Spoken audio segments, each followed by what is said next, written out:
রাধে রাধে বন্ধুরা, জয় গৌর জয় নিতাই। তোমাদের শ্রী শ্রী জগন্নাথ দেবের কথা শোনাচ্ছিলাম। হ্যাঁ, এবার তোমাদের যে পরবর্তী অংশ পাঠ করে যেটা শোনাবো সেটি হচ্ছে বিমলা মন্দির। হ্যাঁ, এগুলো সমস্ত কিছু কিন্তু পুরীধামে আছে। আমরা কেউ জানি, কেউ জানি না। হ্যাঁ, অনেকে দর্শন করি, আবার অনেকে দর্শন করি না। শুধুমাত্র সমুদ্রে স্নান করে জগন্নাথ দেবের মন্দির দর্শন করে বাড়ি চলে আসি। তা কিন্তু না, পুরীধামে দেখার শেষ নেই, জানো তো। মানে অনেক কিছু দেখার আছে। যাই হোক, আমি বলি, এবার বলবো বিমলা মন্দির। রোহিণী কুণ্ডের সম্মুখে বিমলা দেবী মন্দির অবস্থিত। এটি অতি প্রাচীন মন্দির। মন্দিরের উচ্চতা ৪৫ ফুট। মৎস্য পুরাণে এবং স্কন্দ পুরাণের দেবী বিমলাকে পুরুষোত্তম ক্ষেত্রের প্রধান দেবী পীঠ ভাবে বর্ণনা হয়েছে। তন্ত্র চূড়ামণিতে উল্লেখ আছে যে এই স্থানে সতীর নাভি পড়েছিল এবং বিমলাকে ভৈরবী ও জগন্নাথকে ভৈরব রূপে মধ্যে উল্লেখ আছে। বিমলাকে ভৈরবী ও জগন্নাথকে ভৈরব রূপে মধ্যে উল্লেখ আছে। বিমলা মন্দিরের জগমোহন দশ মহাবিদ্যা গণেশ, কার্তিক ও ছায়া মায়ার আদি বিগ্রহ বিদ্যমান। এতদ্যোতীত হ্যাঁ, জগমোহন এক ভয়ঙ্করী মূর্তি আছে। একে কেউ কেউ ভোগদর্শনী বলে থাকেন। এই মূর্তিকে অশ্লীল বলেও এর যথেষ্ট মহত্ব আছে। বিমলা দেবীর সবচেয়ে বড় মহত্ব যে জগন্নাথ দেবের কাছে অন্নভোগ সমর্পণ করার পর বিমলার কাছে সমর্পণ করা হলে অন্নভোগ মহাপ্রসাদ হতে পারে। আশ্বিন মাসে বিমলা দেবীর ষোড়শ পুজো অনুষ্ঠিত হয়। এবার বলবো তোমাদের সাক্ষী গোপাল মন্দির। তোমরা জানো পুরীধামে সাক্ষী গোপালের মন্দিরও আছে। হ্যাঁ, যাই হোক, তোমরা যখন যাবে দর্শন করবে। হ্যাঁ, শ্রী মন্দিরের নকশা পাশেই আছে সাক্ষী গোপালের মন্দির। এই মন্দিরের কৃষ্ণ ও রাধার বিগ্রহ পূজিত হয়।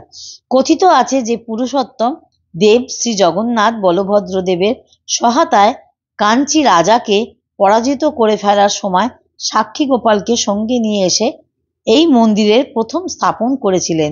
পরবর্তী সময় এই সাক্ষী গোপালের পুরী থেকে 18 কিলোমিটার দূরে সাক্ষীগোল নামক স্থানে স্থানান্তরিত হয়ে পূজিত হয়েছেন। একাদশী মন্দির। পুরীতে একাদশী মন্দির বলেও একটি মন্দির আছে। সাক্ষী গোপাল মন্দিরের সম্মুখে শ্রী মন্দিরের পশ্চিম দেওয়ালের নিচে একটি ক্ষুদ্র মন্দির অবস্থিত। এটিকে একাদশী মন্দির বলা হয়। এখানে একাদশী দেবী পূজা হয়েছে। কথিত আছে শ্রী জগন্নাথ একাদশী দেবীকে এখানে বেঁধে রেখেছেন, তাই শ্রীক্ষেত্রে নিরাহার থেকে একাদশী পালন করা উচিত। আচ্ছা, মহাপ্রসাদ সেবন করে ব্রত পালন করা। মহাপ্রসাদ সেবন করে, ভুল বললাম এখানটা বন্ধুরা, মহাপ্রসাদ সেবন করে ব্রত পালন করা হয়। আসলে কিছু কিছু জায়গায় না প্রিন্টটা ভালো মতো পড়েনি, ছাপা হয়নি, যার জন্য এগুলো একটু ভালো করে না বললে তোমরাও বুঝতে পারবে না। আমরা অনেক সময় উপবাস ভাঙি, এই মহাপ্রসাদ খেয়েও উপবাস ভাঙা যায়, জানো তো। যারা অম্বাবসী করে, বিধবা মানুষরা যারা অম্বাবসী পালন করে, তারা অনেক সময় এই মহাপ্রসাদ আগে মুখে দেন, তারপরে অন্ন গ্রহণ করে, অন্ন খায়। কাঞ্চি গণেশ মন্দির। এই মন্দির সাক্ষী গোপাল মন্দিরের পাশেই অবস্থিত। কেউ কেউ একে ভণ্ড গণেশ বা কামদ গণেশও বলে থাকেন। কামদ গণেশ বলা হয় বলে একে জগন্নাথ দেবের পিছনে স্থাপন করা হয়েছে।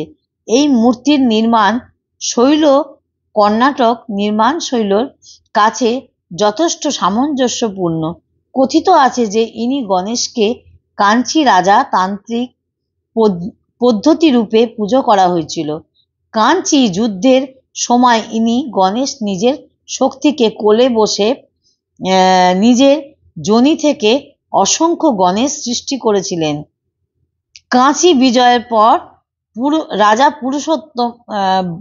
পুরুষোত্তমদের কাঁচি থেকে নিয়ে এসে শ্রী মন্দিরে স্থাপন করা হয়েছিল, তাই জন্য একে কাঁচি গণেশ বলা হয়। এবার তোমাদের বলবো চার ধামের কথা তোমাদের বলবো। কাঁচি গণেশ দর্শন করে বাঁ মুড়ে দক্ষিণ দ্বারে কুর্মা বেড়া পার হলে সম্মুখে চারধাম মন্দির দেখতে পাওয়া যায়।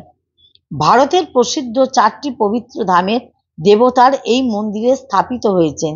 এই মন্দিরে শ্রী জগন্নাথ, শ্রী বদ্রীনারায়ণ, শ্রী দ্বারকাধীশ ও শ্রী রামেশ্বর 4টি প্রসিদ্ধ ক্ষেত্র দেবতারা বিদ্যমান। যারা ভারতের 4 ধাম ভ্রমণ দর্শন করতে না পারে, এই 4 ধামকে দর্শন করেন, তারা চতুর্ধাম দর্শনের ফল লাভ করে থাকেন। এই চতুর্ধামের রক্ষক বীর হনুমান এই মন্দিরের পশ্চিম দ্বারে বিরাজমান। এবার বলবো কানপাতা হনুমান। কানপাতা হনুমানের কথা। পশ্চিম দ্বারের এর মধ্যে কিছু কিছু মন্দির আমি দর্শন করেছি, আবার কিছু কিছু হয়নি। হ্যাঁ, কিছু কিছু মন্দির দর্শন করা হয়েছে, কিছু কিছু মন্দির দর্শন করিনি। এই নাম বলতে বলতে বুঝতে পারছি যে কি কি দর্শন করিনি আর কি কি করেছি। কানপাতা হনুমান। পশ্চিম দ্বারের নিকটে এক বিরাট হনুমানের মূর্তি আছে, একে কানপাতা হনুমান বলা হয়। শ্রী মন্দিরে সমুদ্র গর্জন প্রবেশ করে যাতে শ্রী জগন্নাথের বিশ্রাম সুখ ভঙ্গ করতে না পারে, এই জন্য ইনি সর্বদা কান পেতে আছেন। তাই এখন আর মন্দিরের মধ্যে সমুদ্রের গর্জন শোনা যায় না। নীলাদ্রি বিহার। পশ্চিম দ্বারের উত্তর পার্শ্বে কানপাতা হনুমান মন্দিরের পিছনে এটি অবস্থিত। শ্রী জগন্নাথ মন্দির তথা জগন্নাথ ধামে যাবতীয় গবেষণা ও অধ্যয়নের জন্য এক প্রদর্শনী করা হয়েছে। এর নাম নীলবিহার, নীলাচল উপবন ও অলকা বাটিকা। 4 ধাম মন্দিরের কাছে এই উপবন আছে। বিগ্রহদের ফুল আর তুলসী পাতার প্রয়োজন মেটানোর জন্য শ্রীমন্দিরে এই উপবনের উদ্দেশ্য। এটি এক সুন্দর দর্শনীয় স্থান। এই উপবনের মধ্যে নবগুঞ্জর রাধাকৃষ্ণ, পঞ্চমুখী মহাদেব, চক্রনারায়ণ ও শ্রী সিদ্ধেশ্বর মূর্তি দৃষ্টিগোচর হয়।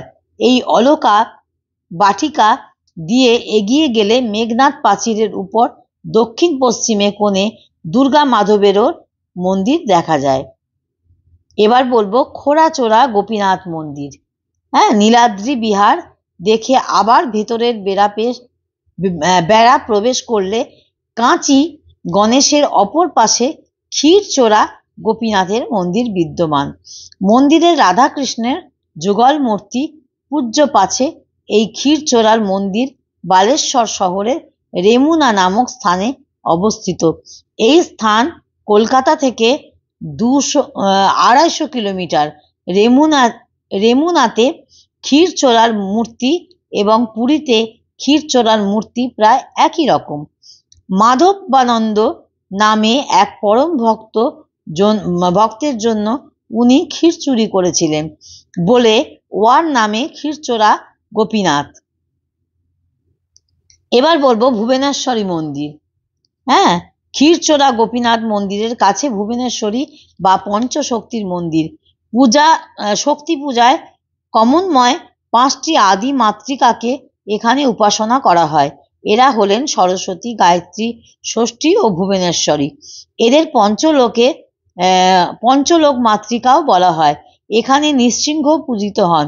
এই মন্দিরের দেওয়ালে জগন্নাথ দেবের এক চিত্র আছে। আজ এই পর্যন্ত বন্ধুরা, আবার পরবর্তী অংশ নিয়ে আবার আসবো। শুনতে শুনতে একটা লাইক দিও, কিছু একটা কমেন্ট করো, ভালো লাগবে। ততক্ষণ রাধে রাধে, জয় গুরু, জয় নিতাই।